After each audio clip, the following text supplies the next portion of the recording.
Olá pessoal, quem fala é o professor Tiago Calabraro Menegazzi, sou professor das áreas de Dentística e Clínica Integrada da Universidade Católica de Brasília. Bom, no vídeo de hoje a gente vai falar um pouquinho sobre a nomenclatura das cavidades terapêuticas, em especial então o nome dos planos, das superfícies e dos ângulos que compõem esse tipo de cavidade. Bom, quando a gente fala em terminologia ou nomenclatura em dentística, isso nos remete a Black, que em 1908, então 100 anos aproximadamente, escreveu o seu livro Operative Dentistry, que foi talvez o primeiro trabalho que tratou de forma científica a odontologia restauradora. Então nesse trabalho ele define o que ele chamou de princípios gerais dos preparos cavitários e também a classificação de cavidades, classificação essa que é utilizada até hoje, ok? Bom, para sedimentar esse conhecimento, a gente só tem que relembrar algumas questões relativas ao nome dos dentes, que foi objeto já de um vídeo anterior, e também ao nome das faces. Então, no caso de dentes posteriores, eu tenho as faces vestibular, face lingual ou palatina para dentes inferiores ou superiores, respectivamente, sendo esse conjunto dessas faces as chamadas faces lisas. Também tem as faces mesial e distal, chamadas de faces proximais. Veja que para cada uma dessas faces, a gente tem a primeira letra identificada, no caso aqui D distal, V vestibular, como a identificação dessa face como um todo. Não diferente a face oclusal, então O de oclusal, identificando aqui essa face. Para dentes anteriores, a única diferença basicamente que nós vamos ter é com relação à inexistência de face oclusal, mas sim de borda ou face incisal, sendo ela identificada pela letra I, a primeira letra do nome da mesma forma. Com relação à questão dos terços, então se eu pego uma face lisa, seja de dentes anteriores ou dentes posteriores, e eu dividi-la em três, eu vou ter, portanto, 3 terços, sendo eles o terço cervical, identificado como o mais próximo da gengiva, não o de baixo ou de cima, correto? O mais próximo da gengiva. O terço médio, no centro então dessas faces, e o terço incisal ou oclusal, identificado como o mais próximo às faces incisal ou oclusal de dentes anteriores ou posteriores, respectivamente. Dentro da superfície oclusal, eu tenho todos esses acidentes anatômicos importantíssimos do ponto de vista funcional. Então, relembrando aqui, a gente tem as pontas de cúspide como referências, ok? A união, então, numa área que delimita essas pontas de cúspide, eu tenho a chamada mesa oclusal. Então, é esta área onde vai ser realizado todo o processo de mastigação ativo, ok? Formada pelas cúspides, cujas pontas já estão aqui delimitadas, e também pelos sulcos. Esses sulcos principais e sulcos secundários responsáveis aí pela contenção da oclusão e também pelo escoamento do alimento. Então, quando a gente vai fazer uma restauração, realizar uma restauração em um dente, é importantíssimo que tenhamos isso bastante sedimentado, porque não é por acaso, não é uma questão de estética o fato de ter sulcos principal e secundários, mas sim uma questão funcional propriamente. Com relação às áreas, então eu tenho áreas chamadas vertentes triturantes, que é a parte ativa da mastigação. Temos também as cristas marginais, áreas de bastante reforço da estrutura dentária, então as chamadas áreas nobres de reforço. E as vertentes lisas, também por onde escoa parte do alimento, não participam ativamente da mastigação, mas estão lá as vertentes lisas, que são áreas anatômicas que a gente deve ou preservar ou copiar, procurar copiar numa restauração. Mas onde entramos especificamente na dentística? Então a gente tem aqui o conceito de preparo cavitário. Mondelli, em 97, tratou o preparo cavitário como sendo o quê? Definiu como sendo o quê? O tratamento biomecânico da cárie e eventualmente outras lesões, a fim de que as estruturas remanescentes, então estruturas dentais remanescentes, possam receber uma restauração que as proteja. Proteja quem? As estruturas remanescentes. Então a ideia da restauração é que ela proteja essas estruturas remanescentes, que ela seja resistente e previna reincidência de cárie. Então, na verdade, o preparo cavitário é um tratamento artificial biomecânico de responsabilidade do dentista, cuja finalidade principal é de fazer com que essa estrutura remanescente receba uma restauração da melhor forma possível. Então, para que a gente trabalhe o conceito de cavidade terapêutica, a gente pode comparar exatamente os dois conceitos de cavidade patológica, que é aquele gerado, portanto, pela incidência de uma lesão de cárie ou qualquer outro tipo de lesão, Tá? E a cavidade terapêutica, que é aquela preparada pelo cirurgião dentista, né, preparada pelo cirurgião dentista exatamente para que este remanescente receba, né, possa suportar uma restauração que proteja também esse remanescente. Tá? Então, a partir de agora, a gente vai estar trabalhando especificamente com cavidade terapêutica. Então, toda a nomenclatura que vem a seguir vai ser a nomenclatura desse tipo de cavidade, certo? Então, essa nomenclatura das áreas, né, da cavidade terapêutica, basicamente elas vão ser divididas de acordo ou classificadas de acordo com o número de faces envolvidas, de acordo com o nome das faces envolvidas, com as próprias faces, ou de acordo com a forma e extensão da cavidade. Bom, destrinchando, o que é isso aí?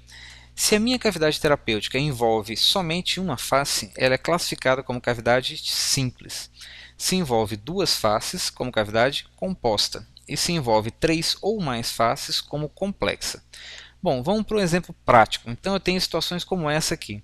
Imagine uma situação como essa. Que face temos envolvida aqui? Somente a face oclusal. Então não houve envolvimento de nenhuma das outras faces. Diferentemente daqui, que eu tenho além da face oclusal, também a face mesial, uma das faces proximais.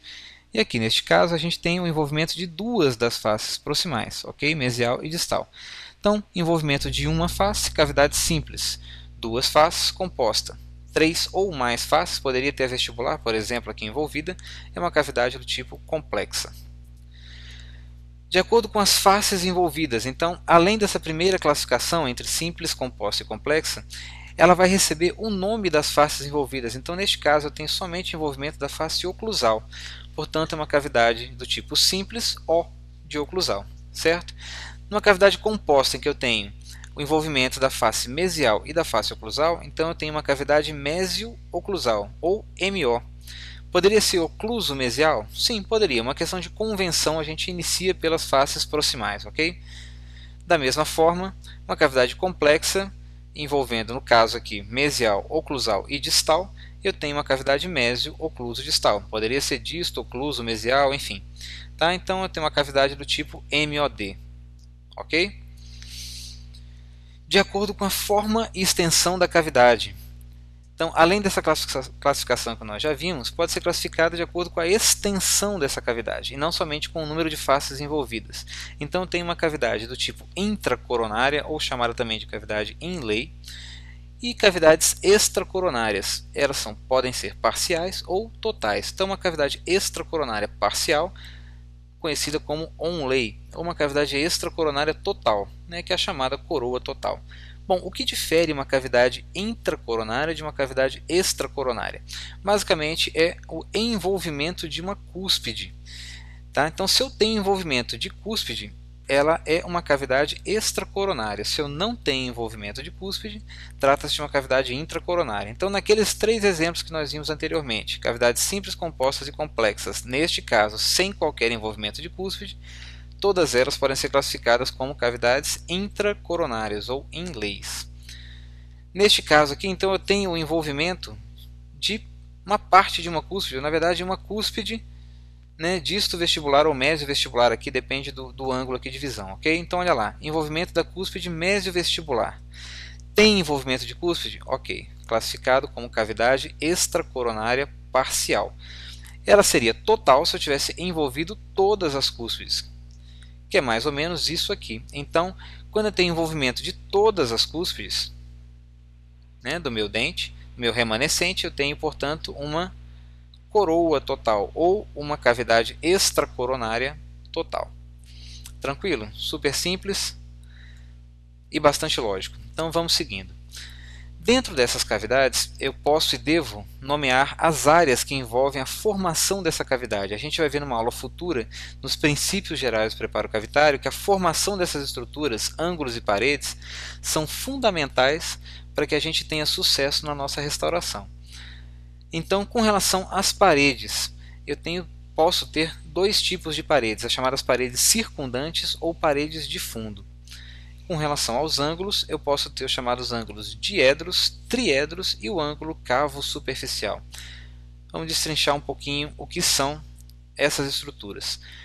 Uma parede circundante, parede na verdade é uma área, tá? Então uma parede circundante é aquela que contorna a cavidade.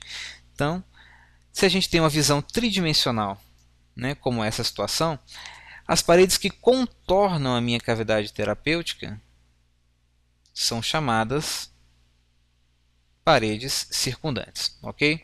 E essas paredes vão receber os nomes das suas faces, respectivas faces envolvidas. Então, olha só, eu tenho aqui uma parede vestibular, uma parede distal, parede lingual ou palatina, dependendo, né, da posição do dente. Tá? E aqui no caso, veja que eu não tenho, foi envolvido no meu preparo, né, a parede mesial. Portanto, eu não tenho parede mesial, ela foi envolvida no preparo. Né, sobrou aqui um remanescente próximo à gengiva. Né? Tentem enxergar de forma tridimensional essa imagem. Então, sobrou ali uma região próxima à gengiva. Portanto, essa minha parede é chamada parede gengival. Ok? Parede gengival, portanto, é uma parede circundante. Da mesma forma, se eu tenho uma cavidade em uma face lisa, eu tenho a mesma situação. Então, parede mesial, parede distal, agora aqui uma região mais próxima à oclusal, portanto é a parede oclusal. Mais próxima à gengiva, parede gengival. Okay? Então, circundando a minha cavidade, é como se fossem de fato paredes de uma sala. Né? Então, circundando a minha cavidade, eu tenho as chamadas paredes circundantes. E o que não é circundante, né, é uma parede de fundo. Então, ela na verdade corresponde ao assoalho da cavidade. Então, esse meu assoalho da cavidade ele pode ser perpendicular ao longo eixo do dente, e eu vou ter, portanto, uma parede pulpar. Olha lá um exemplo. Então, eu tenho situações como essa.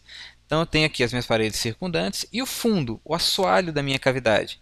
Tá? Mesma coisa aqui, ó, paredes circundantes e o fundo da minha cavidade. Tá? O piso, entre aspas, aí, da minha cavidade. Então, essa área ela é perpendicular ao longo eixo do dente. Ela faz um ângulo de 90 graus com o longo eixo do dente. Então, eu tenho paredes pulpares. Okay? Se a minha parede de fundo ela for paralela ao longo eixo do dente e não perpendicular, aí eu tenho uma parede de fundo do tipo axial. Então, basicamente, situações como essa, ó, naquela mesma cavidade vestibular, esta parede aqui ela é o meu assoalho, é o meu piso, digamos, mas ela está paralela ao longo eixo do dente. Né, e não perpendicular. Então ela é uma parede axial. Da mesma forma aqui, ó, eu tenho a minha parede pulpar, que eu já havia descrito anteriormente. Essa é uma vista mesial do dente. E aqui uma parede que é paralela ao longo eixo. Portanto, são paredes axiais. Ok? Falando agora um pouquinho de ângulos. Então, os meus ângulos, basicamente, eles são classificados em ângulos de primeiro, segundo e terceiro grupos. O que diferencia um do outro? Então, primeiro vamos ao conceito de ângulo. O que é um ângulo? Um ângulo, então, vai ser um encontro entre paredes. Tá? Então, eu posso ter um encontro entre paredes circundantes, que será um ângulo de primeiro grupo. Tá? Ou um encontro entre uma parede circundante e uma parede de fundo, que eu vou ter, então, um ângulo de segundo grupo. E encontro entre paredes de fundo, né, que foi classificado, portanto, como ângulo de terceiro grupo. Vamos tentar demonstrar isso aqui de uma forma bastante prática e bastante simples. Dentro dessa classificação de primeiro, segundo e terceiro grupos, eu tenho os ângulos diedros. O que é di? Di são dois. Então, ângulos diedros são ângulos que unem, né, que representam o encontro entre duas paredes. Então, formado pela união de duas paredes. Então, olha só, tem uma situação como essa. Se eu pegar, por exemplo, aqui, ó, eu tenho uma parede distal com uma parede pulpar. Então, eu tenho um ângulo, ele é disto-pulpar. Como eu estou envolvendo uma parede circundante e uma parede de fundo, ele é de segundo grupo. Então, este é um ângulo diedro de segundo grupo, o ângulo disto-pulpar. Então, está aqui, ó, um ângulo entre a parede pulpar e axial. São duas paredes de fundo, portanto é um ângulo de terceiro grupo. Então eu tenho um ângulo axiopulpar. Não confunda diedro com segundo ou terceiro grupo. Então, diedro são duas paredes, é um ângulo que formado pela união de duas paredes. Terceiro ou segundo grupo é o tipo de parede que é envolvida. Então, axiopulpar é um ângulo diedro de terceiro grupo. E aqui um ângulo gêngivo, parede gengival, com parede lingual. Então, ângulo gêngivo-lingual, ambas paredes circundantes, primeiro grupo. Então, diedro de primeiro grupo. Da mesma forma, com outra cavidade, então tenho lá ó, ângulo axioclusal, ângulo gengivo-mesial e ângulo axiodistal. Ok? Da mesma forma, os ângulos triedros. Então, ângulo triedro formado então pela união de três paredes. Tá? Se a gente imagina uma sala, né, por exemplo, nós temos quais são os ângulos triedros, né, como se fossem os cantos, né, então vão unir duas paredes circundantes com uma parede de fundo, por exemplo. Então olha lá, eu tenho situação como essa aqui, aquela mesma imagem, aquela mesma cavidade composta. Então eu tenho aqui ó, um ângulo que une as paredes vestibular, pulpar e axial. Então é um ângulo vestíbulo-áxio pulpar. Da mesma forma aqui, ó, gengival, axial e distal. Então eu tenho gengivo, áxio, distal. Ângulos incisais. Na verdade, ângulos incisais é uma nomenclatura específica para cavidades proximais, né, em dentes anteriores. Nada mais são do que ângulos diedros ou triedros que, por estarem próximo à região incisal, receberam esse nome. Então, uma cavidade como essa, mais ou menos. Então, eu tenho aqui ó, uma cavidade proximal, né, na face proximal, e eu tenho aqui ó, este ângulo, que é um ângulo triedro, e este ângulo, unindo duas paredes, que é um ângulo diedro. Então, esses ângulos recebem o nome de ângulo diedro, aliás, perdão, ângulo triedro incisal e ângulo diedro incisal. Para concluirmos aqui nosso vídeo de hoje, a gente vai falar um pouquinho do ângulo cavo-superficial. Então, esse ângulo é formado pela junção de que paredes? Né, de paredes circundantes com a superfície externa do dente. Então, cavo vem de cavidade e superficial de superfície. Então, é um ângulo que define e que limita a cavidade. Tá? Então, a junção entre paredes circundantes e a parede e a superfície externa do dente. Então, nos meus preparos cavitários, que a gente vai entrar em detalhes nos próximos vídeos, tá? Tenho esses preparos cavitários das mais diversas formas e diversas localizações. Esse ângulo, né, que é a borda, entre aspas, aqui do meu preparo, né, define toda a extensão do meu preparo. Então veja, para dentro é cavidade, para fora é superfície dentária não envolvida na cavidade. Então este é o ângulo cavo superficial, ok?